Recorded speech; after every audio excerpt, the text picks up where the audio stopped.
لذتیں چکھانا چاہتے ہیں۔ عزاداری اس کا ذریعہ ہے۔ اللہ تبارک و تعالیٰ کے یہ اولیاء یعنی امام حسین علیہ السلام اور کربلا والے ہمارے دلوں کو آئینے کی طرح سے چمکدار اور شفاف بنانا چاہتے ہیں۔ عزاداری اس کا ذریعہ ہے۔ دل کیسے چمکتے ہیں؟ جب صاف کر دیے جائیں۔ دل صاف کرنے کا طریقہ کیا ہے؟ آنسو بہانا، اور آنسو کے بہنے کے نتیجے میں سب سے پہلا جو اس کا اثر سامنے آتا ہے وہ دل کی پاکیزگی ہے۔ اس لیے حسین ابن علی کے درد کو دواؤں کی، بیماریوں کی دوا قرار دیا جاتا ہے۔ اس لیے یہ جو غم ہے یہ نعمت ہے ایک مومن کے لیے اللہ کی طرف سے، چونکہ اس کی انسانیت کو زندہ کرنے کا باعث ہے۔ یہ جو غم سید الشہداء ہے اس کے اندر کی حیوانیت کو کمزور اور انسانیت کو تقویت دینے اور مضبوط کرنے کا ذریعہ ہے۔ جب عزاداری سید الشہداء میں انسان روتا ہے تو اپنے آپ کو عاجز فیل کرتا ہے، غرور کی گردن ٹوٹتی ہے اس رونے کی وجہ سے۔ جو لوگ نہیں رو سکتے وہ حیوان ہیں، جن کی آنکھوں سے اشک نہیں بہتے وہ پتھر ہیں، انسان نہیں ہیں۔ انسان، اور وہ بھی کمال کا انسان، وہ ہے جس کی آنکھیں ہمیشہ نمناک اور پرنم رہتی ہوں۔ لہذا ہم انبیاء علیہم السلام کی زندگی کا جب مطالعہ کرتے ہیں تو دیکھتے ہیں کہ اللہ تبارک و تعالیٰ نے جن انبیاء کی بہت زیادہ تعریف کی ہے، ان انبیاء کی ایک بڑی خصوصیت یہ تھی کہ وہ تنہائیوں میں بہت زیادہ روتے تھے۔ یہ جو رونا ہے یہ کوئی چھوٹی بات نہیں ہے۔ خود حضرت نوح، اتنے بڑے نبی، اتنے اولو العزم پیغمبر، نوح کا نام نوح سے نکلا ہے، رونے اور گریہ وزاری سے۔ حضرت یحییٰ رونے کے حوالے سے معروف ہیں، امام زین العابدین رونے کے حوالے سے معروف ہیں، علی ابن ابی طالب جیسے امام اور عظیم ترین ہستی رونے کے حوالے سے معروف ہیں۔ حضرت سلمان فارسی کا یہ واقعہ کتابوں میں آیا ہے کہ باہر سے آئے مدینہ میں اور شہر کی طرف جا رہے تھے، رستے میں نخلستان سے گزر ہوا، رونے کی آواز آئی کانوں میں، متوجہ ہوئے، رونے میں درد تھا، درد۔ قریب گئے، دیکھا کوئی شخص ریتلی زمین پر اپنے رخسار رکھ کر بلک بلک کر رو رہا ہے۔ قریب پہنچے، دیکھا مولا علی ابن ابی طالب علیہ السلام ہیں اور سجدہ ریز ہیں اور گریہ کرتے چلے جا رہے ہیں۔ دیکھتے رہے، کچھ دیر بعد ان کی گریے کی کیفیت تو ختم ہو گئی لیکن جسم بے حس و حرکت ہو گیا۔ گھبرائے، فوراً آئے شہر میں، در زہرا پر دستک دی، آدھی رات کا وقت ہے، بی بی جاگی ہوئی ہیں۔ کیوں جاگی ہوئی ہے؟ مصلی عبادت پر ہے، جاگی ہوئی ہے۔ جیسے ہی دروازے پر دستک ہوئی، پوچھا کون؟ جواب ملا سلمان رات کے اس پہر۔ عرض کیا بی بی میں نے آپ کے شوہر علی ابن ابی طالب کو اس طرح سے بے جان دیکھا ہے، مجھے خوف ہے کہ ان کو کچھ ہو نہ گیا ہو۔ کہا تم نے کیا دیکھا؟ عرض کیا کہ روتے روتے بلکتے بلکتے آنسو بہاتے بہاتے علی ابن ابی طالب سجدہ ریز ہوئے اور اس کے بعد ان کے جسم کی حرکت ختم ہو گئی۔ فرمایا کہ اے سلمان، علی کی ہر رات کی روایت یہی عمل ہے۔ یہ علی ابن ابی طالب ہے، علی ابن ابی طالب کے ہم فضائل تو پڑھتے ہیں اور سنتے ہیں، کبھی ہم اپنے اندر علی کی کیفیات کو محسوس تو کریں۔ کبھی ہم حسن ابن علی کے اندر کے درد کو محسوس تو کریں، کبھی ہم فاطمۃ الزہرا سلام اللہ علیہا کے اندر کے درد کو، مظلومیت کو، بے چارگی کو اور دنیا والوں کے ان پر توڑے گئے مظالم کو اپنے اندر محسوس تو کریں۔ نتیجتاً دل ٹوٹتا ہے، نتیجتاً دل نازک ہو جاتا ہے، دل لطیف ہو جاتا ہے۔ جتنا دل لطیف ہوتا چلا جاتا ہے اتنا ہی آئینہ نما بنتا چلا جاتا ہے۔ جتنے آنسو بہتے چلے جاتے ہیں دل میں چمک اور نورانیت آتی چلی جاتی ہے۔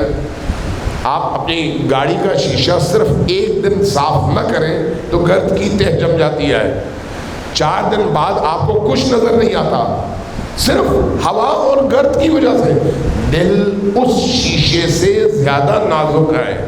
یہ جو ہم 24 گھنٹے گزارتے ہیں یہ ہمارے اعمال کی گرد، ہماری گفتگو کی گرد، ہماری سماعتوں کا گرد، ہمارے اعمال کے اثرات دل پر پڑتے پڑتے پڑتے پڑتے ان کو اتنا گدلا، اتنا کالا اور اتنی گندگی اور مٹی اس پر ڈال دیتے ہیں کہ اس کی چمک اور شائننگ ختم ہو جاتی ہے، اور اس چمک کو دوبارہ لوٹانے کے لیے آنسو چاہیے۔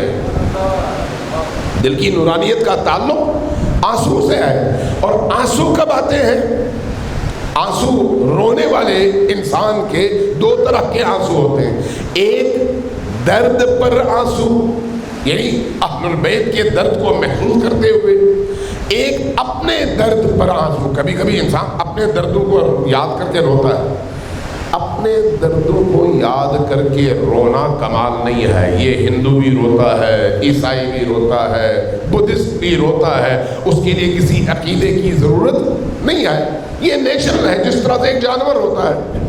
کمال یہ ہے کہ انسان دوسروں کے درد کو یاد کر کے روئے، کمال یہ ہے، کمال یہ ہے کہ دوسروں کے درد کو محسوس کر کے روئیں، کمال یہ ہے۔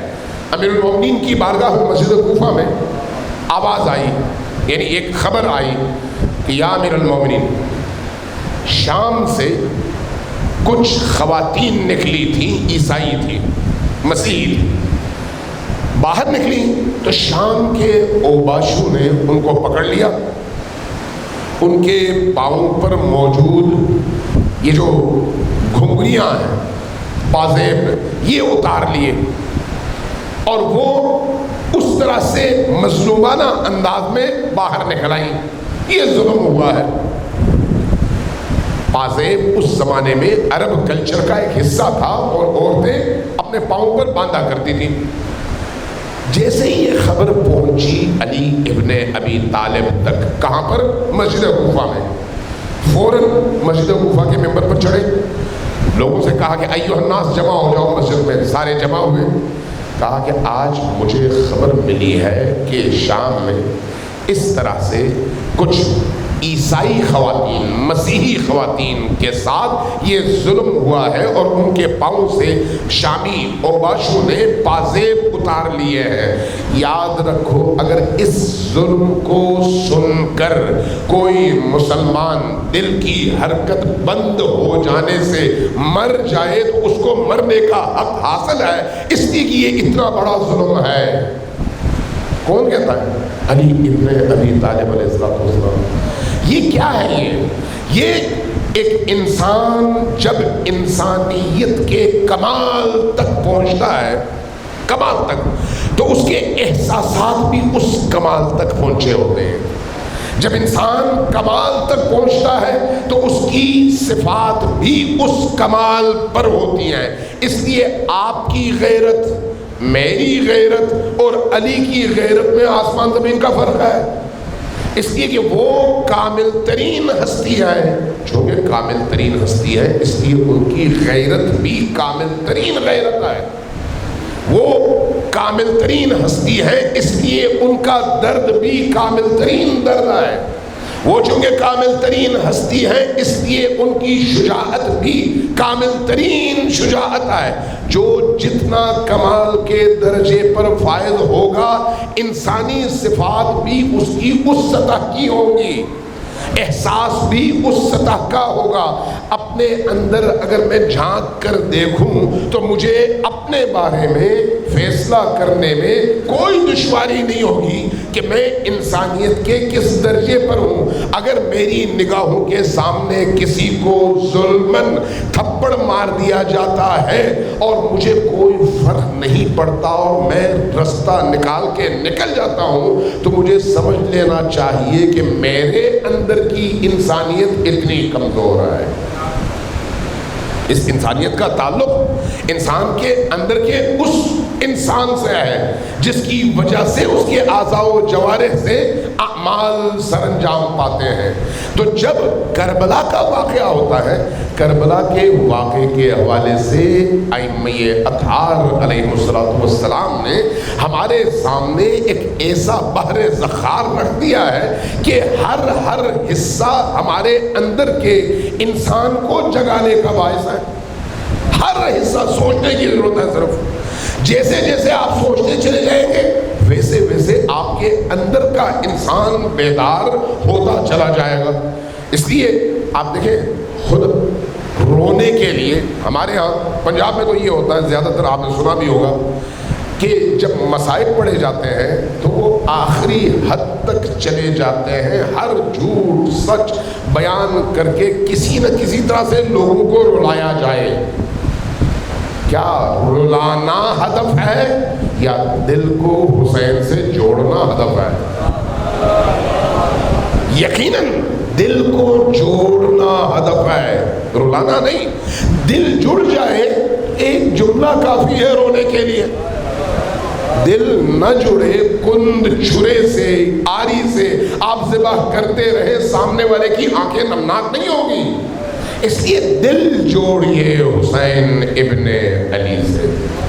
دل کے جوڑنے کے لیے انسان کے اندر کی دنیا کو پاکیزہ ہونا چاہیے. کیسے پاکیزہ ہو؟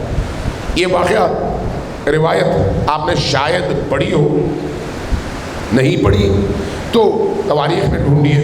مختلف مورخین نے یہ لکھا ہے شب عاشور یا صبح عاشور، یہ اختلاف ہے. امام حسین علیہ السلام نے اپنے ساتھیوں کو جمع کیا، سب کو، جتنے بھی لوگ موجود. ان میں روایات کے مطابق بنی اسد کے تقریباً 1000 جنگجو تھے. کتنے؟ توجہ چاہوں گا آپ کی، کتنے؟ 1000 جنگجو.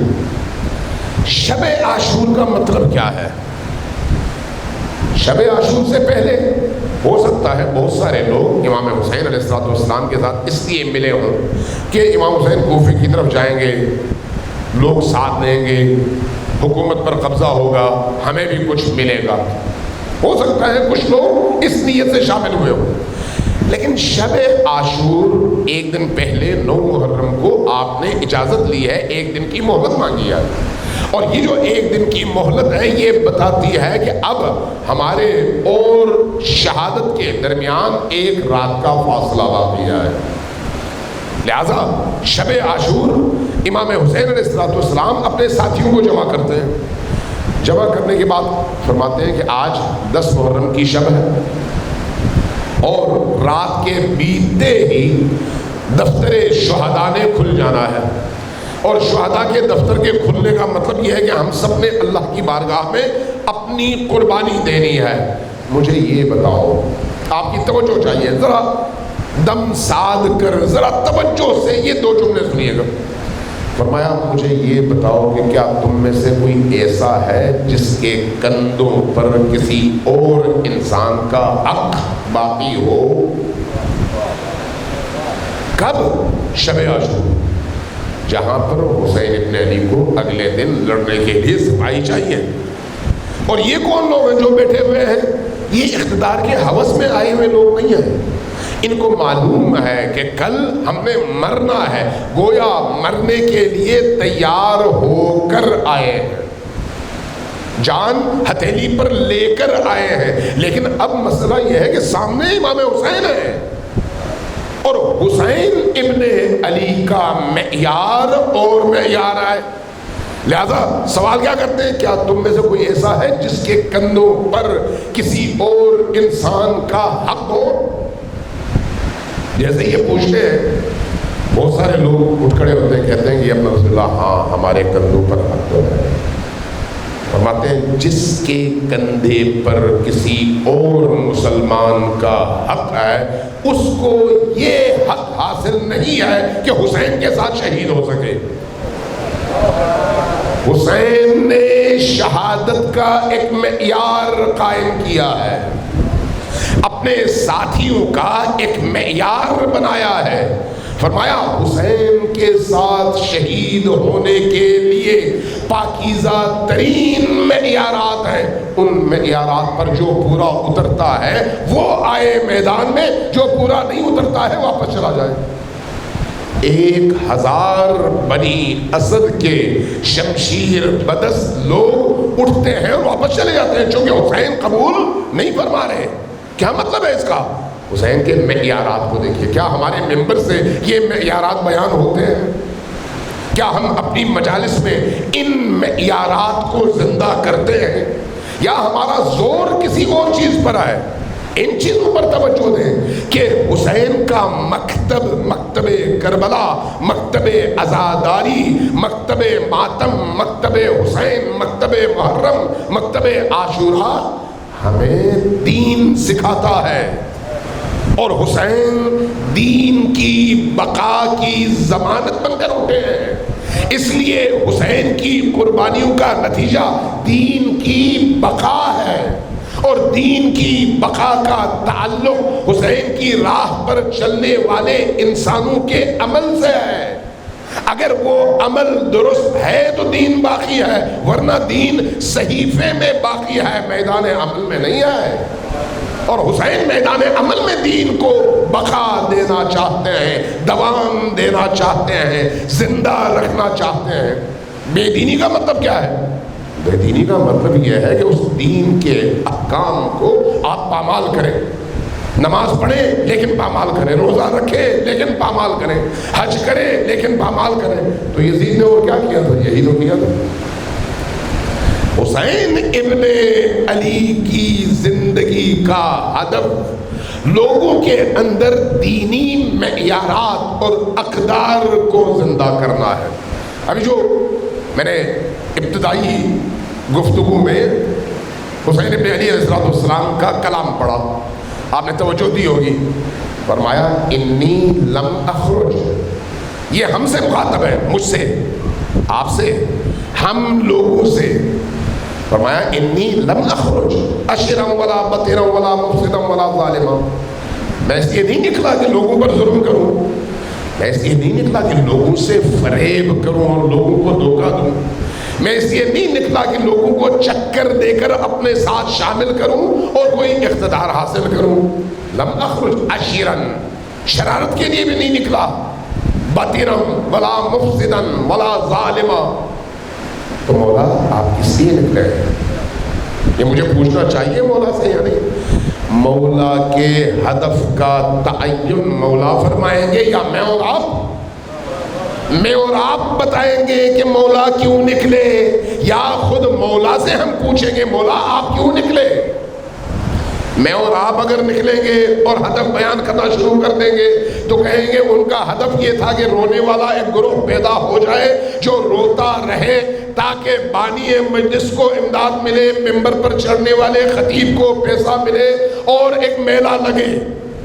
لیکن جب ہم حسین ابن علی سے پوچھیں گے تو وہ بتائیں گے کہ حسین ابن علی نے 61 ہجری کی کربلا میں اتنی عظیم قربانی اگر دی کہ نبی خاتم کے سارے گھرانے کے عظیم ترین گلابوں اور پھولوں کو کربلا کی تپتی ریت پر مسلخ عشق میں قربان کر کے ان کی لاشوں پر دو گھوڑے دوڑا دیے، لیکن اس سے جو ہدف حاصل کرنا تھا وہ دین کو زندہ کرنا تھا. دیندار بنانا تھا، ویلیوز زندہ کرنی تھی، خصوصیات زندہ کرنی تھی، ظواہر نہیں باطن کو ٹھیک کرنا تھا، ظاہر کو نہیں۔ ظاہر تو میرا بڑا اچھا ہے، مجھے یہ بتائیں کہ کیا لشکر یزید کے لوگ نماز نہیں پڑھتے تھے؟ بظاہر تو نماز پڑھتے تھے، نماز ادھر بھی تھی ادھر بھی تھی، تو پھر وہ بے نماز تو نہیں تھے کہ نماز کے خلاف امام حسین کے خلاف آئے ہو اور امام حسین نماز پڑھوانے کے لیے آئے ہو۔ دین کا ایک ظاہر ہے، ایک اس کا باطن ہے۔ بعض اوقات وہی نماز انسان کو جہنم لے کر جاتی ہے، وہی نماز، جس طرح نماز جہنم لے کر جاتی ہے، بعض اوقات قرآن انسان کو جہنم کی طرف لے کر جاتا ہے۔ قرآن کے بارے میں خود حدیث ہے، رب تال القرآن والقرآن یلعنہ، کتنے ایسے قاری حافظ قرآن کی تلاوت کرنے والے معاشرے کے اندر موجود ہیں کہ جو جب قرآن کی تلاوت کرتے ہیں اور قرآن کو پڑھتے ہیں تو اللہ تبارک و تعالیٰ اور قرآن ان پر لعنت بھیج رہے ہوتے ہیں۔ اس کا مطلب یہ ہے کہ پڑھنا کافی نہیں ہے، اس کا مطلب یہ ہے کہ ظاہر دکھانا کافی نہیں ہے، اس کا مطلب یہ ہے کہ ظاہری ارکان پر عمل درآمد کرنا دینداری نہیں ہے۔ جب تک روح دین اور روح قرآن ہمارے اندر زندہ نہ ہو، اسی طرح سے اگر قرآن انسان پر لعنت بھیجتا ہے اس لیے کہ اس انسان نے قرآن کی ویلیوز کو پامال کیا ہے، تو عزاداری بھی ایسے افراد پر لعنت بھیجتی ہے جو عزاداری کی روح کو منہدم کرتے ہیں اور اس کو دنیا کمانے کا ذریعہ بناتے ہیں۔ عزاداری انسان بننے کا ذریعہ ہے، عزاداری روح دین کے حصول کا ذریعہ ہے، عزاداری سید الشہداء کی خصوصیات اپنے اندر پیدا کرنے کا ذریعہ ہے، عزاداری حرام سے اپنی روح کو پاکیزہ کرنے کا ذریعہ ہے، عزاداری واجبات خدا کو اس کی روح کے مطابق اپنی زندگی کا حصہ بنانے کا مکتب ہے اور اس کا ذریعہ ہے۔ صلوات دیجیے بر محمد و آل محمد۔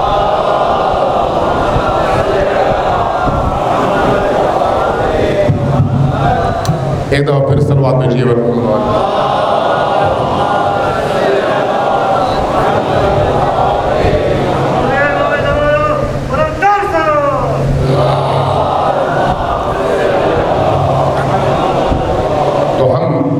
امام حسین سے پوچھیں گے نا کہ یا مولا آپ نے قیام کیوں فرمایا؟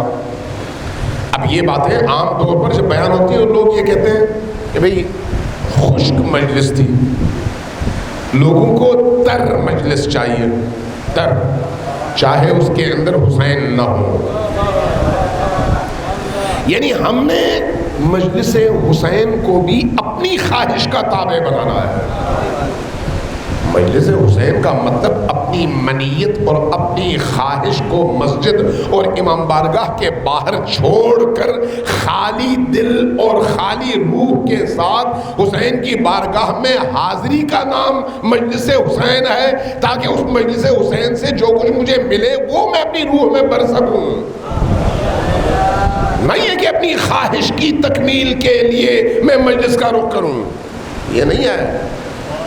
اگر ہم نے مجلس حسین کو اپنی برتری کا، اپنی کامیابی کا، اپنے دنیا کمانے کا ذریعہ بنانا ہے تو دنیا میں تو کمائی کے اور بہت سارے رستے موجود ہیں، تو پھر ان رستوں پر کیوں نہیں، دین ہی کیوں اور مجلس حسین ہی کیوں؟ مجلس حسین احیاء دین کی راہ میں سب سے بڑا ہتھیار ہے، اس لیے اس کو اس اینگل سے ہمیں دیکھنا چاہیے۔ جب ہم اس اعتبار سے امام حسین کی اس تحریک کو دیکھتے ہیں، امام حسین کی مجلس میں وہ تحریک نظر آنی چاہیے یا نہیں؟ مجھے یہ بتائیے، امام حسین نے جو کچھ کیا وہ مجلس میں نظر آنا چاہیے یا نہیں؟ مجلس کے شرکاء میں وہ خصوصیات جو امام حسین اپنے ساتھیوں میں دیکھنا چاہتے تھے نظر آنی چاہیے یا نہیں؟ اگر وہ خصوصیات پیدا نہ ہو سکے تو پھر وہ مجلس کیسی مجلس ہے؟ وہ امام بارگاہ کیسی امام بارگاہ ہے؟ امام بارگاہ کا مطلب حسینی ولولہ پیدا کرنے کی جگہ، حسینی عشق، آگہی، شعور پیدا کرنے کا مقام، حسین والی حریت، آزادی، ظلم سے ٹکرانا، اصلاح معاشرہ کی تحریک اور معاشرے کے اندر موجود فساد کے مقابلے میں کھڑے ہونے کی صلاحیت، یہ چیزیں اگر آپ کو عزاداری سید الشہداء سے نہیں ملتی تو پھر عزاداری کیسی عزاداری ہے؟ صلوات بھیجیے بر محمد و آل محمد۔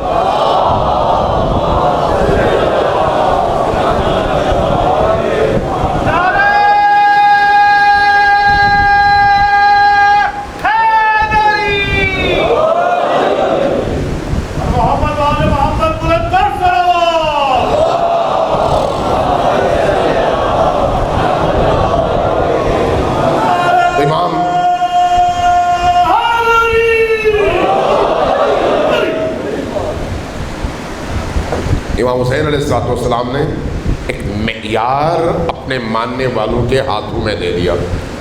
کیا فرمایا؟ انی لم اخرج اشرا ولا بطرا ولا مفسدا ولا ظالما بلکہ میں اس لیے نکلا ہوں خرجت لطلب الاصلاح فی امت جدی، میری جد کی امت میں فساد برپا ہو چکا ہے۔ فساد کا کیا مطلب ہے؟ خرابیاں۔ آپ ابھی بازار سے آم لے کے آتے ہیں، سیب لے کے آتے ہیں، ناشپاتی لے کے آتے ہیں، کوئی اور پھل لے کے آتے ہیں، کریٹ جب لے کر آتے ہیں تو کریٹ میں اگر 4 پھل خراب ہوں، سب سے پہلے آپ وہ جو گندے اور خراب شدہ پھل ہیں ان کو الگ کر دیتے ہیں۔ کیوں ایسا کرتے ہیں؟ آپ کی عقل یہ کہتی ہے۔ آپ کی عقل کیوں کہتی ہے؟ آپ کی عقل کہتی ہے کہ اگر یہ گندے پھل ان درست اور صحیح پھلوں کے درمیان صرف چند گھنٹے مزید رہیں تو جو صحیح ہے ان کو بھی فاسد کر دیں گے۔ ایسا ہے یا نہیں؟ آپ کی عقل اس آم کے کریٹ میں تو یہ فیصلہ کرتی ہے، حسین کے دین میں یہ فیصلہ کیوں نہیں کرتی؟ حسین ابن علی اپنی زندگی کا ہدف بیان کر رہے ہیں۔ لطلب الاصلاح، میں اصلاح کرنے کے لیے نکلا ہوں۔ اصلاح یعنی افساد کی ضد، فاسد چیزوں کو ٹھیک کرنے کا بیڑا اٹھانا۔ اصلاح، لطلب الاصلاح فی امت جدی۔ اب جہاں جہاں افساد نظر آئے، جہاں جہاں خرابی نظر آئے، جہاں جہاں گند نظر آئے، جہاں جہاں خراب شدہ انسان نظر آئے، پہلے کوشش ہوگی آپریشن کے ذریعے سے چھرے سے کاٹ کر وہ جو خراب حصہ ہے وہ ہٹا دیا جائے تاکہ اس کا باقی حصہ خراب نہ ہو۔ لیکن اگر وہ پورا خراب ہو گیا ہے تو اس کو اٹھا کر پھینک دیا جائے تاکہ جو باقی صحیح پھل ہیں وہ خراب نہ ہو پائیں۔ تو امام حسین فرماتے ہیں کہ میں معاشرے میں اس لیے نکلا ہوں کہ وہ تلوار بن سکوں جس تلوار کے ذریعے سے گندے حصے کو کاٹ کر الگ کر دیا جاتا ہے تاکہ انسانی معاشرہ اس گند کے شر سے محفوظ رہے۔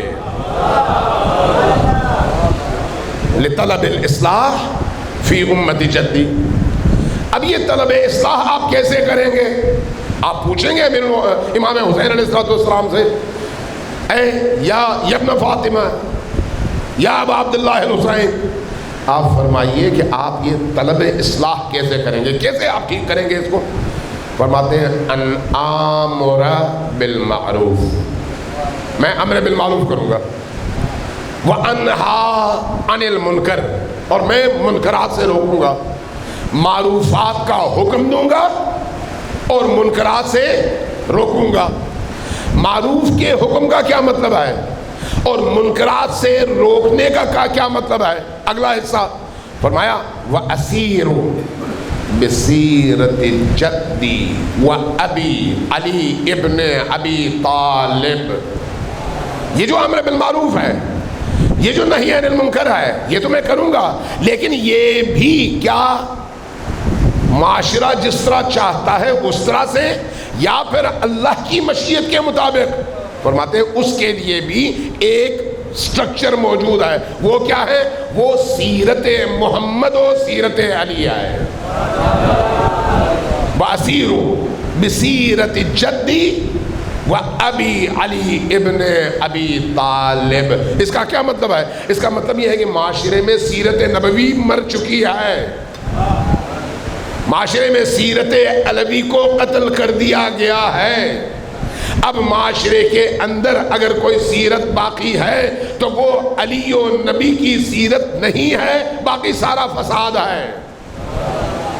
اس فساد کو میں ٹھیک کرنا چاہتا ہوں، اور اس کے لیے امر بالمعروف اور نہی عن المنکر کا رستہ میں اپناؤں گا۔ امام حسین امر بالمعروف اور نہی عن المنکر کو اپنے اس پورے قیام کی روح قرار دیتے ہیں، اور کہتے ہیں میں اس لیے نکلا ہوں، اس لیے نکلا ہوں۔ اور یہ امر بالمعروف اور نہی عن المنکر قرآنی فریضہ ہے، قرآنی فریضہ، اور ایسا فریضہ ہے جس کی اہمیت نماز سے زیادہ ہے، روزے سے زیادہ ہے، حج سے زیادہ ہے، زکوٰۃ سے زیادہ ہے، خمس سے زیادہ ہے۔ جب آپ فروعات کی تفصیل اور ترتیب بیان کرتے ہیں تو ان میں سب سے اہم ترین چیز دو حوالوں سے ہے، ایک عقیدے کے حوالے سے، ایک عمل کے حوالے سے۔ عقیدے کے حوالے سے تولا اور تبرع ہے، عمل کے حوالے سے امر بالمعروف اور نہی عن المنکر ہے۔ باقی تمام چیزیں ان کا تعلق آپ کے عمل سے ہے، لیکن ان دو چیزوں کی برابری وہ تمام چیزیں نہیں کرتی۔ فروعات میں کیا کیا ہے؟ نماز ہے، روزہ ہے، زکوٰۃ ہے، خمس ہے، حج ہے، اور کیا ہے؟ جہاد ہے۔ لیکن یہ جو 6 چیزیں ہیں، حتیٰ جہاد، اگر تولا اور تبرع ان 6 چیزوں میں نہ ہو تو ان کی کوئی قیمت نہیں ہے۔ دیکھیں 6 بنیادی ترین کام ہے نا، فروعات دین میں سے ہے نا، جن کے بغیر ایک انسان متدین نہیں بنتا، دیندار نہیں بنتا، لیکن ان کے اندر اگر تولا نہ ہو، علی کی ولایت نہ ہو تو ساری بیکار ہے۔ تبرع نہ ہو، اگر علی کے دشمنوں سے اظہار براءت اور بیزاری نہ ہو تو پھر یہ اعمال نہیں آئے۔ یہ عقیدے کی حد تک۔ اور عمل کے حوالے سے اگر امر بالمعروف نہ ہو، نماز نہیں آئے، نہی عن المنکر نہ ہو، نماز نہیں آئے۔ کیا نماز؟ حج بھی حج نہیں آئے، زکوٰۃ بھی زکوٰۃ نہیں آئے۔ آج آپ دیکھتے نہیں ہیں کہ زکوٰۃ کی جو تقسیم ہوتی ہے کیسے ہوتی ہے؟ جو زکوٰۃ کی تقسیم ہوتی ہے، مجھے یاد ہے ایک زمانے میں، پتہ نہیں مشرف کے زمانے میں یا اس کے فوراً بعد، کسی وزیر سے، وزیر مذہبی امور سے میری ملاقات ہوئی، تو ایسے ہی کسی بات پہ بات نکلی، کہنے لگے زکوٰۃ فنڈ میں ہمارے اکاؤنٹ میں 21 ارب روپے پڑے ہوئے ہیں۔ تو میں نے کہا یہ زکوٰۃ فنڈ میں 21 ارب روپے کس لیے پڑے ہوئے ہیں جبکہ پاکستان میں زکوٰۃ کے مستحقین کی تعداد ہزاروں نہیں لاکھوں میں ہے؟ کہا یہ الیکشن میں استعمال ہوں گے۔ جب امر بالمعروف نہ ہو تو زکوٰۃ بھی اپنی روح کھو دیتی ہے، جب نہی عن المنکر نہ ہو تو جہاد بھی اپنی روح کھو دیتی ہے، جب امر بالمعروف اور نہی عن المنکر نہ ہو تو نماز بھی اپنی روح کھو دیتی ہے۔ اور کربلا نے ان تمام ویلیوز کو امر بالمعروف اور نہی عن المنکر کے ذریعے سے زندہ کر دیا ہے۔ صلوات بھیجیے پر محمد و آل محمد۔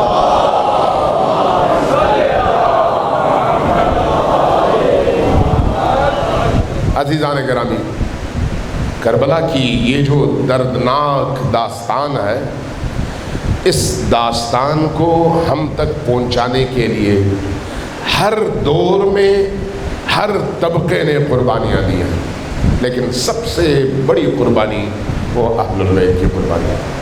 سب سے بڑی قربانی، سب سے بڑی قربانی آل علی نے دی ہے۔ سب سے بڑی قربانی، جب کبھی قربانی کی ضرورت پڑی تو فرنٹ لائن پر علی و آل علی نظر آئے۔ علی و آل علی، اس میں نہ بچوں کی پرواہ تھی، نہ خواتین کی پرواہ تھی، نہ مردوں کی پرواہ تھی۔ جہاں جس طرح کی قربانی کی ضرورت ہوئی وہاں پر انہوں نے اس طرح کی قربانی دی۔ محرم کے ایام تیزی سے گزر رہے ہیں، پتہ بھی نہیں چلا اور آگے بھی پتہ نہیں چلے گا، عاشور کی شب آ جائے گی۔ جیسے جیسے یہ دن گزرتے چلے جاتے ہیں، اہل البیت کے غم کا درد اور اس کی تاثیر دلوں میں بڑھتی چلی جاتی ہے۔ دل ٹوٹتا چلا جاتا ہے، ڈوبتا چلا جاتا ہے۔ آپ ذرا دیکھیں کہ جیسے جیسے آپ آگے چلے جاتے ہیں آپ پر ایک خاص کیفیت طاری ہو جاتی ہے۔ یہ کیفیت خود بخود تو نہیں ہوتی، یہ زمانے کا اثر ہے، یہ آپ کی سانسوں کا اثر ہے، آپ کے ماحول کا اثر ہے، آپ کی سیاہ پوشی کا اثر ہے، آپ کے گناہوں سے اپنے آپ کو ان ایام میں بچانے کا اثر ہے کہ آپ کے اندر ایک معنویت پیدا ہوتی ہے اور کربلا کے ان شہداء کا درد آپ اپنی حد تک محسوس کرنے لگتے ہیں۔ اس قافلے میں ایک بہت بڑی قربانی زینب کبریٰ نے دی ہے، بہت بڑی قربانی، بہت بڑی قربانی۔ کربلا میں امام حسین علیہ السلام کے دو بیٹے آپ کو قربانی دیتے نظر آتے ہیں، اور عبداللہ ابن جعفر کے بھی دو بیٹے آپ کو قربانی دیتے ہوئے نظر آتے ہیں۔ عبداللہ ابن جعفر کے دو بیٹے کون ہیں؟ اون اور محمد۔ امام حسین علیہ السلام، بعض بزرگوں نے کہا ہے کہ جب مدینہ سے نکل رہے تھے تو اس وقت آپ نے اون اور محمد کو مدینہ میں چھوڑ دیا تھا۔ کیوں چھوڑا تھا؟ کیا ان سے محبت نہیں تھی یا ان کی قربانی نہیں چاہیے تھی؟ نہیں، قربانی چاہیے تھی۔ بعض لوگوں نے لکھا ہے کہ اون و محمد سے حسین ابن علی کو اسی طرح کا پیار اور اسی طرح کی محبت تھی جس طرح کی محبت زینب کو علی اکبر سے تھی۔ آپ نے کربلا میں سنا ہے نا کہ جب علی اکبر پشت اسب سے زمین پر گرے تو سب سے پہلے جو فرد وہاں پہنچا وہ زینب سلام اللہ علیہا ہے۔ حسین ابن علی سے پہلے زینب پہنچی، کیوں؟ علی اکبر سے عشق تھا، محبت تھی۔ اسی طرح کی محبت حسین ابن علی کو زینب کے دونوں بیٹوں اون اور محمد سے تھی۔ مدینہ میں چھوڑا، کہا کہ بچوں مجھے تم عزیز ہو لیکن تمہاری جدائی مجھے برداشت ہے، تمہارا باپ بوڑھا ہے، نگاہیں بہت کمزور ہو چکی ہیں، نابینا ہونے کے قریب ہیں، تم ان کی خدمت کرو، ان کی خدمت سے تم گریز نہ کرنا، اس لیے تمہیں چھوڑ کر جا رہا ہوں۔ لیکن جب مکہ سے حسین ابن علی نکلنے لگے، حج چھوڑ کر، مقام تنعیم ہے مکہ سے تقریباً 7-8 کلومیٹر کے فاصلے پر، ابھی بھی جب آپ عمرہ کے لیے جاتے ہیں تو اس مقام تنعیم جہاں پر مسجد عائشہ ہے، بہت بڑی مسجد ہے، وہاں پر آ کر آپ احرام بدلتے ہیں اور نیت کر کے حرم میں داخل ہو جاتے ہیں۔ یہ حرم کا بارڈر ہے، اس کے بعد حرم کے حدود شروع ہو جاتے ہیں۔ مقام تنعیم یعنی 6 سے 7 کلومیٹر 8 کلومیٹر طے کرنے کے بعد حسین رک جاتے ہیں اور عباس سے کہتے ہیں کہ بھائی عباس قافلے کو روک لو اور میرا پڑاؤ یہاں پر ڈال دو، میرا خیمہ لگا دو۔ فرماتے ہیں کہ کیا باقی سارے لوگوں کا بھی خیمہ یہاں پر لگے گا؟ فرمایا کہ نہیں، صرف میرا خیمہ لگا دو۔ کیوں آپ اتنی جلدی؟ ابھی تو آپ نے مکہ چھوڑا ہے، چند کلومیٹر چلے ہیں۔ کہا اس کی کوئی حکمت ہے، کچھ دیر بعد تمہیں معلوم ہو جائے گا۔ کچھ دیر بعد کیا دیکھتے ہیں؟ دیکھتے ہیں کہ ایک سوار آ رہا ہے اور اس کے ساتھ 2 نوجوان بچے ہیں۔ وہ سوار کون ہے؟ عبداللہ ابن جعفر اپنے ان 2 بچوں کو لے کر حسین کی بارگاہ میں آئے اور کہا کہ حسین تم تو جا رہے ہو اور اللہ کے حکم سے جا رہے ہو، لیکن میری طرف سے یہ صدقے لے کر جاؤ۔ قافلے والے، سفر کرنے والے مسافروں کو صدقے کی ضرورت ہوتی ہے، جہاں ضرورت پڑے میرے بیٹوں کو اپنے آپ پر قربان کر لینا۔ ان بچوں کو حسین ابن علی کے سپرد کرتے ہیں۔ جب زینب سے آمنا سامنا ہوتا ہے، سلام کلام ہوتا ہے، تو زینب کو ایک پریشانی ہے کہ کہیں ایسا نہ ہو کہ میرے شوہر ہیں مجھ سے کہیں کہ واپس چلو۔ قبل از اس کے کہ عبداللہ ابن جعفر کچھ کہیں، زینب فرماتی ہیں کہ اے عبداللہ، اے پسر ام، دیکھ لو اگر مجھے تم روک لو تو میں رک تو جاؤں گی، تمہارے حکم کی اطاعت کروں گی، لیکن یہ جان لو کہ میری لاش ہی مدینہ جائے گی، اس لیے کہ میری روح حسین کے ساتھ ہوگی۔ زینب سے کیا فرماتے ہیں؟ فرماتے ہیں زینب میں اپنے بیٹوں کو بھی قربانی کے لیے تیار کر کے لے کر آیا ہوں، میرے بچوں کو لے کر جانا، ایک کو اپنی طرف سے اور دوسرے کو میری طرف سے حسین پر قربان کر دینا۔ ظہر عاشور جب قربانیوں کا دفتر کھلتا ہے تو ایک عجیب منظر ہے۔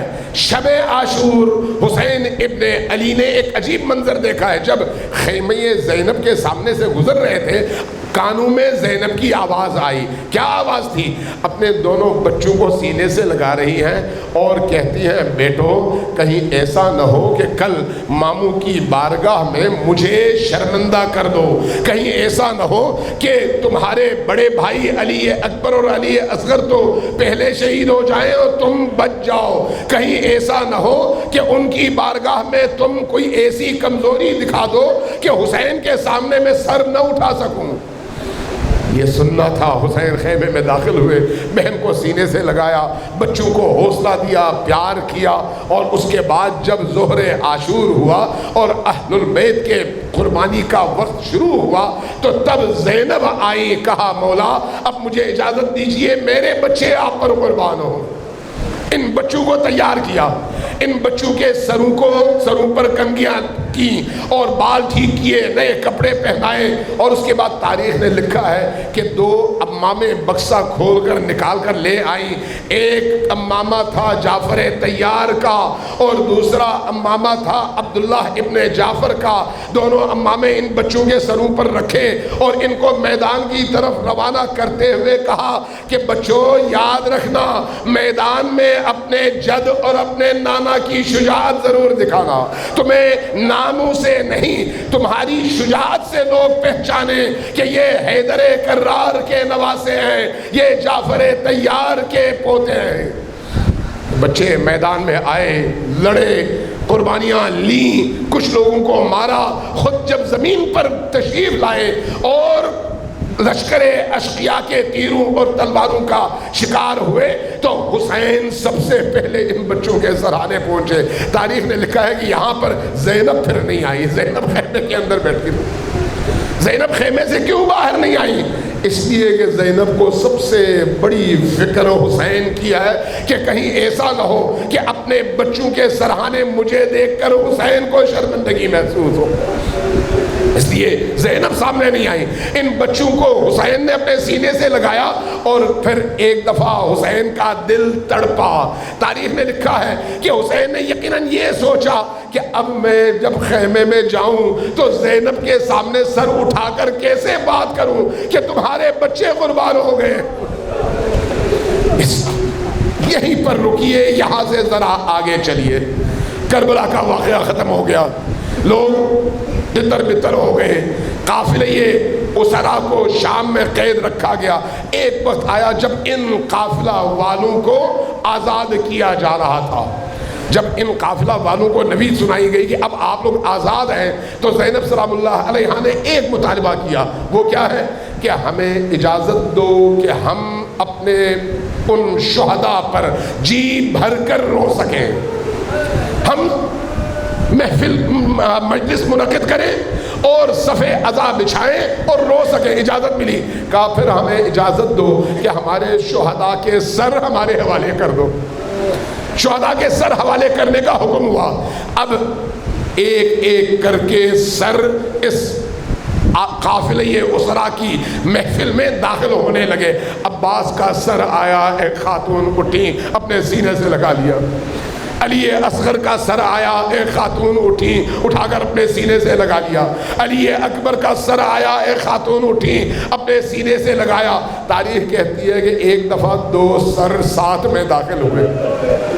جب یہ 2 سر ساتھ میں داخل ہوئے تو کوئی اپنی جگہ سے نہیں اٹھا ان سروں کو اٹھانے کے لیے. پوچھنے والے نے پوچھا کہ کیا ان سروں کا کوئی وارث نہیں ہے؟ جواب ملا ہاں ہے, یہ زینب کے شہزادے ہیں, لیکن زینب کو ان سروں کا نہیں, اپنے مولا حسین کے سر کا انتظار.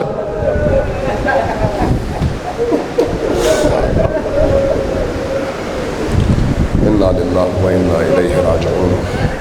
وسيعلم الذين ظلموا أي منقلب ينقلبون. نسألك اللهم وندعوك باسمك العظيم الأعظم العاظم الأجل الأكرم. يا الله يا الله يا الله يا الله يا الله يا الله يا الله يا الله يا الله يا الله يا رحمن يا